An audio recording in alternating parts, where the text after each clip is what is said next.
Hello and welcome to the No Holds Barred Witchcraft podcast. Now, we need to give you a little warning at the moment because today we're going to be talking about art, a little bit about Greek art and such, so this may get a little bit raunchy.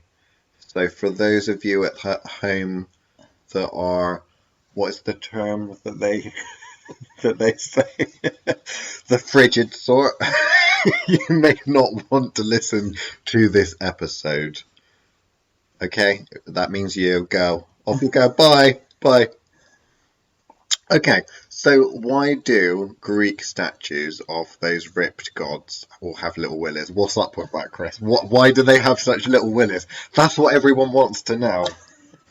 You're the classicist. You say. You explain. Well, it's about little Greek willies. Little Greek willies. We'll name the episode that. It's about a different understanding of masculinity. So whereas you have in the Egyptian world, you have the phallic. It's always an erect penis that is there for fertility. Until the Victorians came and chopped them all off. Exactly. Then you kind of all turned, just knocked them off, and you just got holes where they used to be. Whereas with Greek masculinity, it's not about that. So actually, in some ways, that kind of smaller, tighter package was not part of the equation. Whereas actually, yeah, compared to the Egyptians, who were all about, full on rogering. Yeah, a lot of people don't think that, do they? That the Egyptians were quite an erotic people, but that's mainly just because of the era which a lot of Egyptology comes out of, which was the Victorian era in the West, is where we made a lot of discoveries and things. But yeah, And the Victorians were prudes, yeah, so they hid everything. In the British Museum is locked away. Is one of the biggest collections of pornography of the ancient kind in the entire world. And that's mostly the stuff that was got out during the birth of archaeology in the Victorian period. And there is one item on display, a little silver vessel. I've suddenly forgotten the name of it. That actually has two men sat together in this kind of homoerotic scene, where there are literally hundreds and hundreds and hundreds of these scenes, but they're not on public show. yeah. But you haven't answered the question. Why does Apollo and Hermes and Zeus and all that? Why have they all got little willies? Why is it like Tic Tac willies? Because it's not about showy phallic. It's about Did they spend their budget on marble? On like when they did the torso and that, they just spent too much of the budget they were given on that they can afford. That's why they've got like quite scrawny legs, some of them as well. At the very bottom, when it gets to the feet, they've got little willies, little feet, with like big, massive shoulders. Is that what it is? No, it's not that at all. Because many people would say that it's because the people that were in charge had little willies and they felt like that was actually quite big, or that they didn't want to make it look like No, it's like yeah, everyone's got the same size willy as what I've got, that kind of thing. no. You've got to remember that most of these statues that were made were not about celebration of the natural form. They are actually, most of them are votives of some description. So it's actually about displaying godlyhood as opposed to a study of the human form. So it's an idealized picture. So if they thought in any way, shape or form that a big hangy willy was somehow more attractive, they would have done so. But this is about perfection. Well, it's all very, very symbolic, because I think you've kind of touched on that now, because we think of the Roman statues and that as art nowadays, and a lot of people think of them as art. and a celebration of the human form and life drawing and all that kind of thing. Yeah. Whereas actually there are, I suppose, representations of principles and gods, and that there's deep symbology with the poses that these gods and goddesses and that are carved in, the paraphernalia that they have to hand, and then the proportions of why they look the way they do. So Yeah. what is It's not about direct representation of the living body. It's about an idealized view of whatever they are trying to symbolize with the piece. what are they trying to So, symbolize with the small piece then? well, that's up to you. You can decide whatever you want. Well, I there's academic general consensus in academia that when you've got the Greeks particularly, with the fact that it's all about kind of the honor and intelligence and stuff like that, and that if you have a large penis, then you're basically thinking with that head instead of the other head. So you're basically a slave to your desire, and that as a Greek man, like Zeus or something like that, even though if you read the stories, it's a bit, Yeah, but it was, even in those moments, all most of, if you look at Ovid's Metamorphosis, then you're looking at actually all the changes in which that happened in order for those gods to consummate with humans. When they do, you know, Zeus appeared as a golden rain, as a swan. Like, they're not. It's not graphic sex. mm, Even if you look at scenes of erotica, um, they're beautiful and idealized. yeah. There's not, even when some of these scenes are technically rapes, they're not actually depicted as them. So it's not like the amateur tab on Pornhub.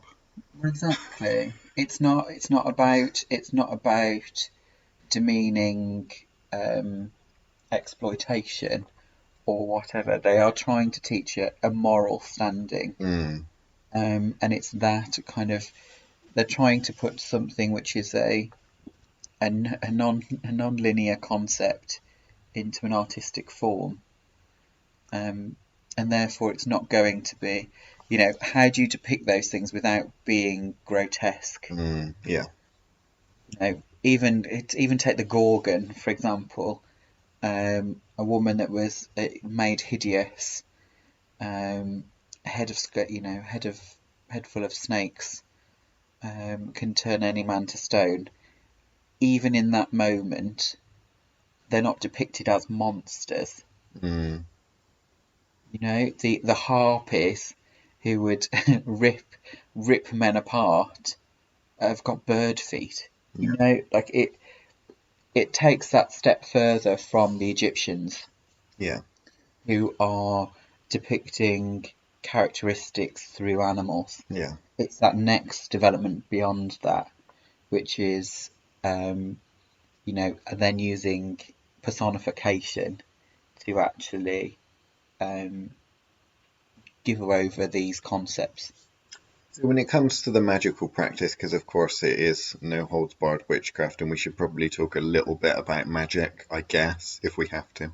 Um, when it comes to if you're using idols or symbolic reputations of gods and goddesses and that kind of thing, whether it be in the Egyptian in the inner sanctum and the little idols of the gods and that kind of thing, or whether it be the Greek statues in temples and stuff.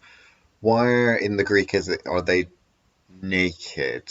Would they be dressed in clothes or what's going on there? Bit of both. The problem we've got is those Victorian prudes also really liked the idea of white marble. So most of them will have been were kind of in states of where the colour had gone to the point that you were starting to see the marble again.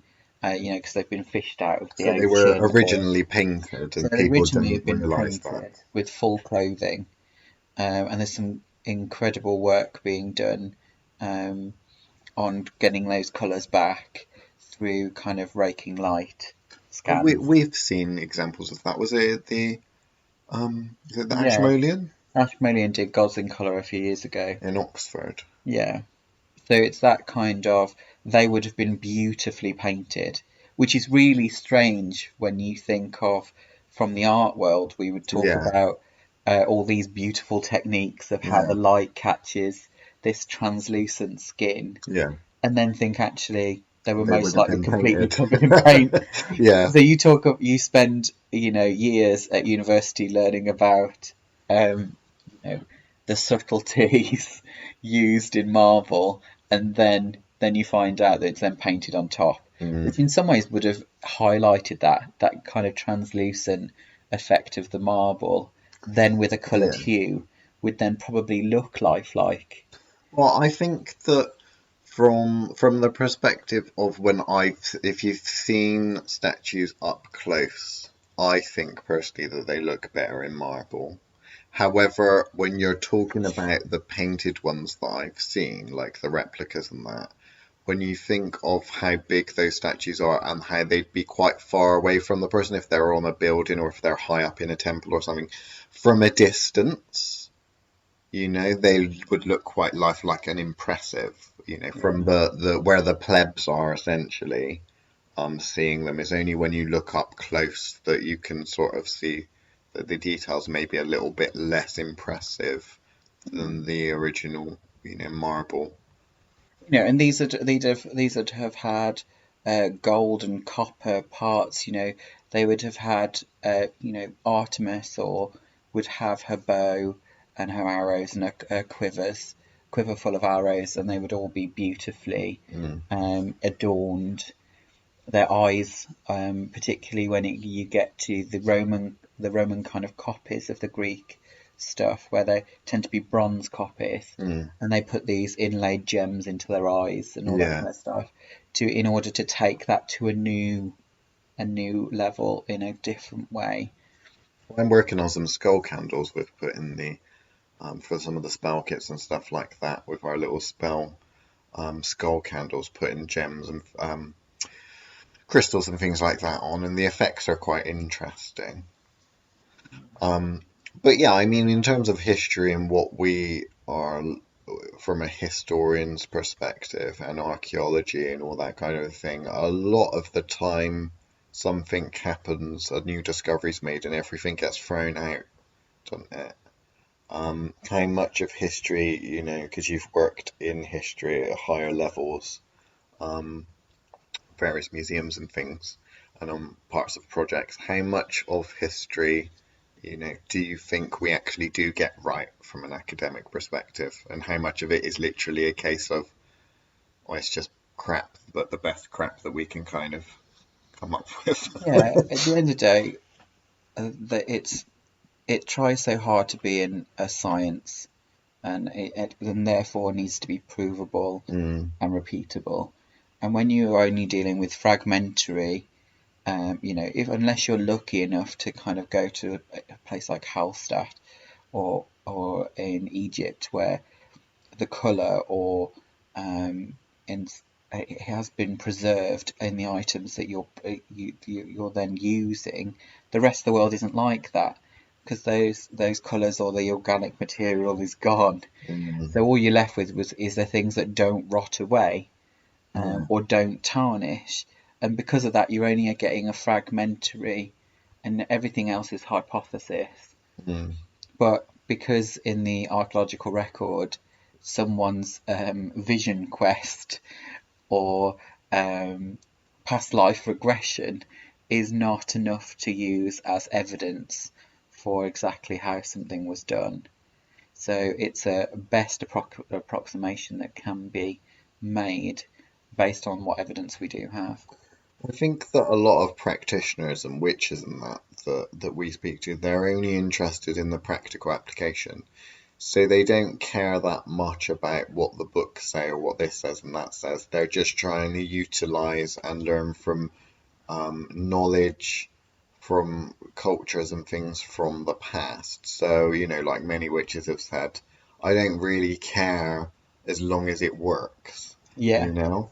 So, in terms of what, from an artistic perspective, and we're moving into kind of the art and that, what, when it comes to the practice of utilizing statues and things like that, because we have a statuary. I mean, most of ours are kind of bronzes or resins or, even wax and that kind of thing. But the practice of actually using a statue to connect with something, because a lot of people, I'm sure, in the witchcraft magical communities have altars and things like that. They'll have statues on. You can go to Catholic churches and see, statues of Jesus and that kind of thing as a focal point. What's the real difference in practice when we have statues, and do you think that that changes a lot depending on the culture? Well, it definitely does. I don't think it's hard to argue otherwise. With the Greeks, to a certain extent, and the Romans, they would have both altars at home and then big temples that were communal. Mm, Um, and then the same to a certain extent with the Egyptians, they've got this kind of idea of creating a home for an entity to exist in. So yeah, that would be either the statue itself or the temple space. yeah. These temples were homes of the gods. You create a nice enough home, it will Mm, want to live there. You create a beautiful statue that honors that goddess or god, they will inhabit it when you need them to. like a doorway, or a vessel for that energy or that god or goddess to Exactly. come through. Um, and you've worked in museums and things like that. Do you get any sense of anything like that being retained in some of these? Because I know that it's a big, I wouldn't say it's a scandal, but I always find it quite amusing to point out that a lot of stuff that can be on display in museums is fake. So it's not original pieces, it's recastings or stuff, that kind of a thing. Have you got any stories or ever seen artifacts and stuff like that where you're like, oh, this has got a bit of charge to it? I think part of it will always be there on the fact that they're just so awe-inspiring. Um, we take things completely out of their context, and those are the pieces that we find the most grand. Like, there is a hot, there is always a bowl for contention is the Elgin marbles.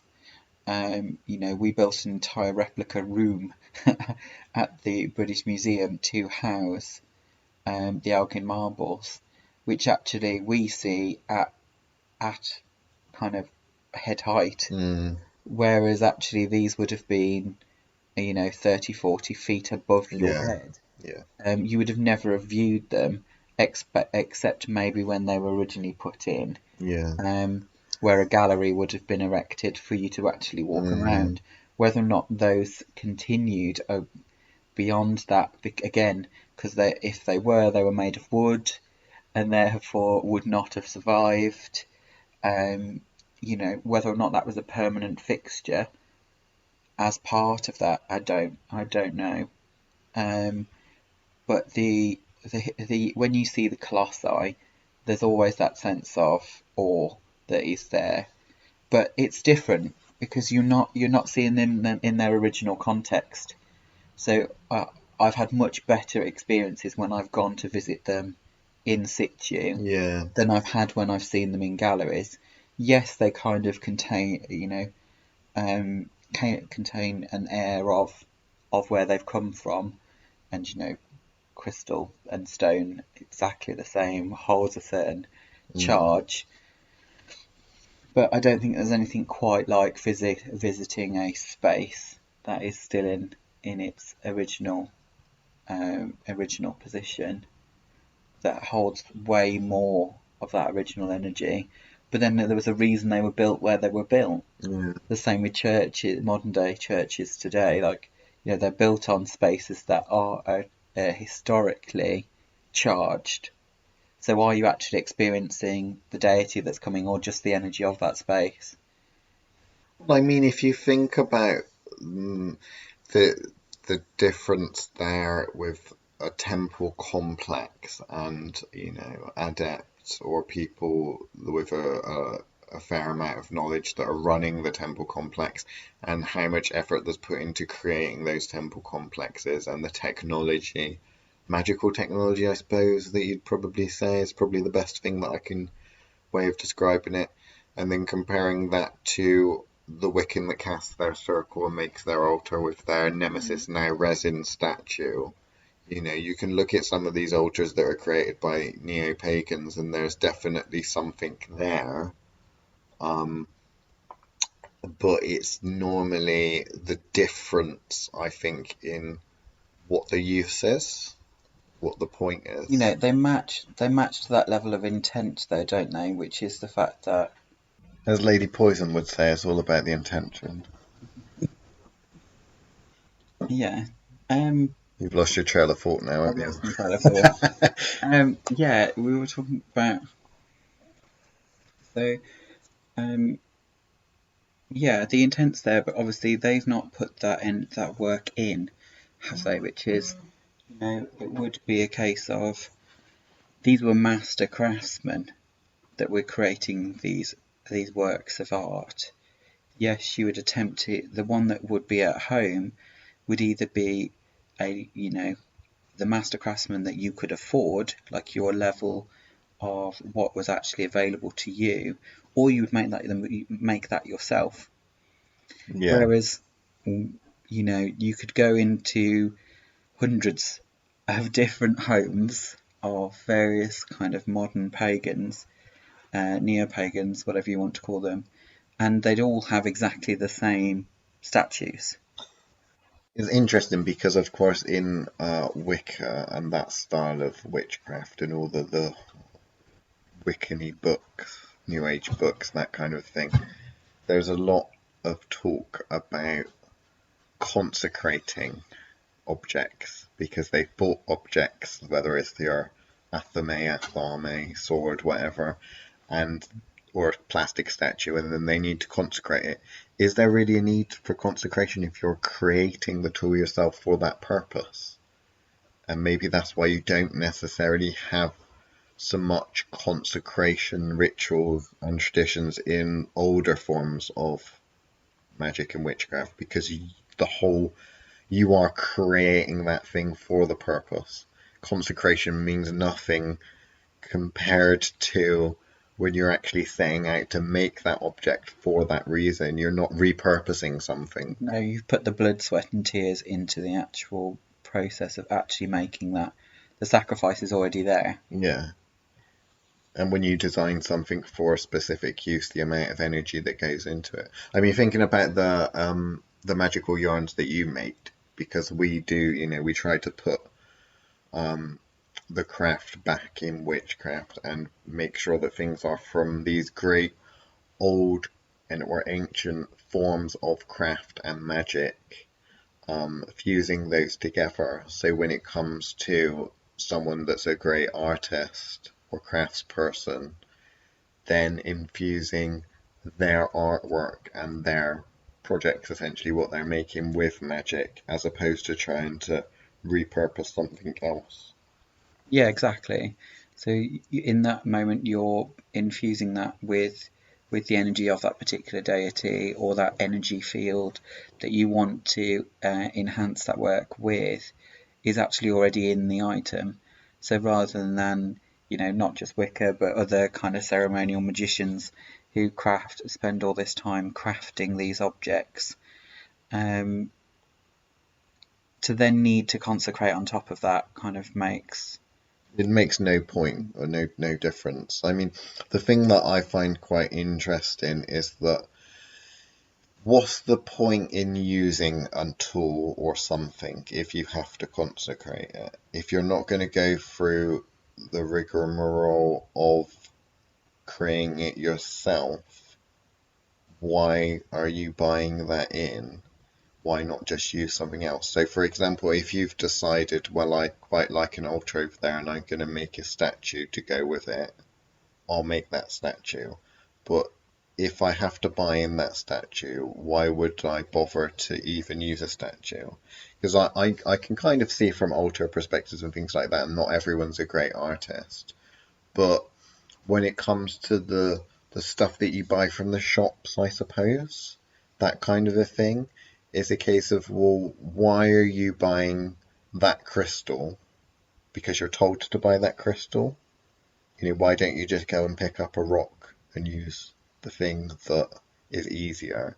There seems to be a lot of kind of, I don't know, you need to use this tool or do that because that's how it's done, kind of thing. Is that kind of the Western heritage, I guess, of this? We in the Western world have got kind of Christianity and before that the Greeks and the Romans, the Celts, or with this rich history of, because that's what most people say, we've inherited from the Anglo-Saxon more than anything else, that we don't make it, anything that we don't make ourselves, we pillage or take from somewhere else, and which is therefore why we don't really have have the ability to say, no, if I want it, I'm going to get it one way or another.